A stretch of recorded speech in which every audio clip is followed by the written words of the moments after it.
அனைவருக்கும் வணக்கம். ஒரு சில ஜாதகத்தை பார்த்தீங்கன்னா ரொம்ப நாள் ஆகி திருமணம் நடக்காமல் இருக்கும். மேம்போக்காக பார்த்தா அந்த ஜாதகம் வலுவாகவே இருக்கும்.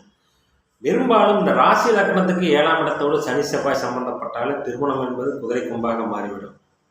அப்படிப்பட்ட ஒரு ஜாதகம் தான், அதாவது 47 வயசாகி எல்லா விதமான வசதிகள் இருந்தும் நல்ல ஒழுக்கம் இருந்தும் திருமணமாகாத 48 வயசு முடிஞ்ச ஒரு ஜாதகரை தான் இப்பொழுது உதாரண வீடியோவாக பார்க்கலாம்.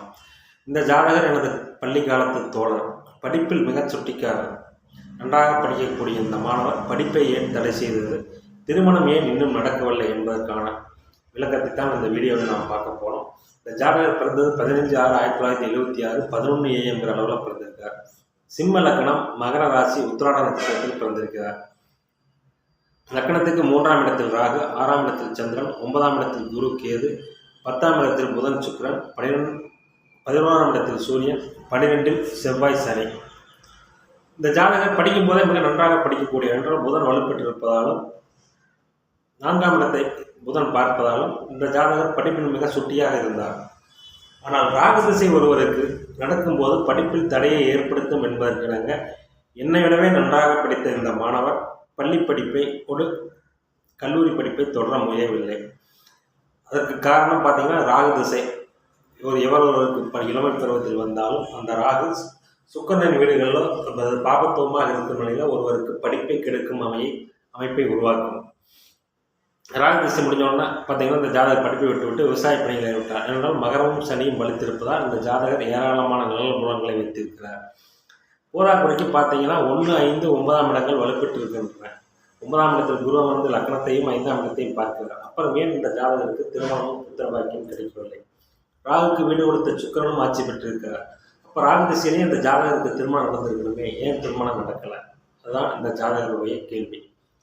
இந்த ஜாதகத்துக்கு பார்த்தீங்கன்னா ராசிக்கு 7 செவ்வாய் சனி, லக்னத்துக்கு 7ஆம் வீட்டை செவ்வாய் பார்க்கிறார், ராசிக்கு லக்னத்துக்கு 2ஆம் வீட்டை சனி பார்க்கிறார். இது போன்ற அமைப்புகளில் ஒருவருக்கு திருமணம் மிக மிக தாமதமாகும்.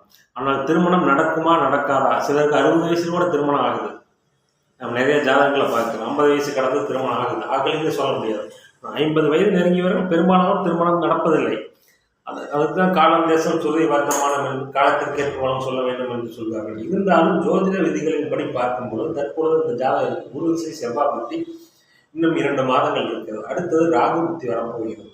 ராகுக்கு வீடு கொடுத்த சுக்கிரன் ஆட்சியாக இருப்பதாலும் ராகு குருவின் பார்வை பெறுவதாலும் இந்த ஜாதகருக்கு கண்டிப்பாக திருமணமும் புத்திர பாக்கியமும் கொடுத்தே தர வேண்டும். ராகு தன்னை பார்க்கும் கிரகங்களின் ஆதிபத்திய காரக விஷயங்களை எடுத்துச் செய்வார் என்பதற்கேற்க தான் நின்ற வீட்டின் அதிபதியை போலவும் செயல்படுவார் என்பதற்கேற்க ராகு வீரியஸ்தானத்தில் அமர்ந்து அந்த வீட்டு அதிபதி ஆட்சி பெற்றிருக்கிறார். இருந்தாலும் செவ்வாயின் பார்வையை இங்கே ராகு வாங்கியதால் தான் ராகு திசையில் இந்த ஜாதகருக்கு திருமணமாக நடக்கவில்லை. போதாக்குறைக்கு ராசி லக்னத்துக்கு 7ஆம் இடத்தோடு சனி செவ்வாய் பார்வை வேறு.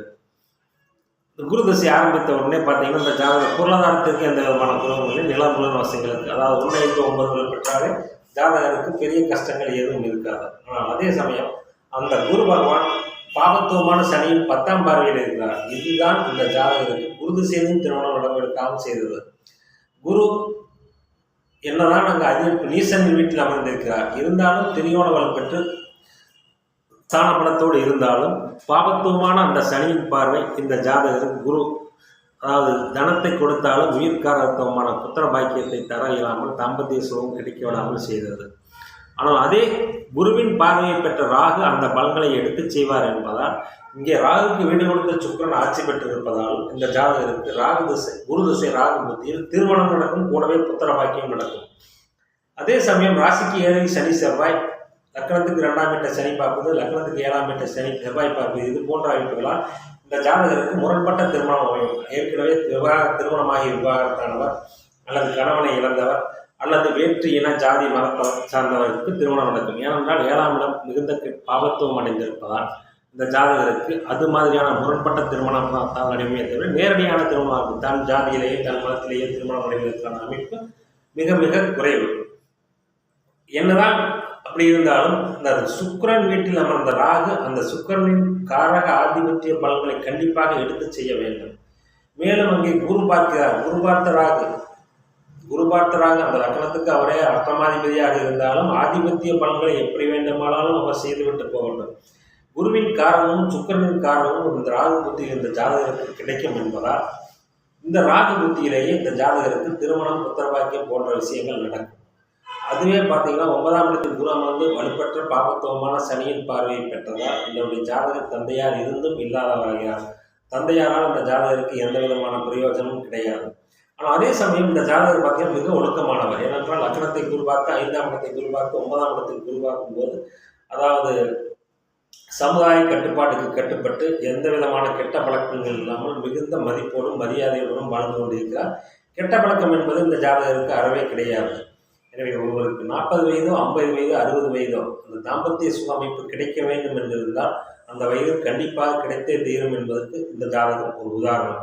எனவே குரு அந்த ராகு புத்தியில் சுக்கிரனின் வீட்டில் அமர்ந்த அந்த ராகு புத்தியில் சுக்கிரனின் தாம்பத்திய சுகமும் குருவின் புத்திரபாகியம் இந்த ஜாதகருக்கு உறுதியாக கிடைக்கும் என்பது நான் திடமாக அந்த ஜாதகத்திலே கூறியிருக்கேன். அது கண்டிப்பாக நடந்தே தீரும். நன்றி, வணக்கம்.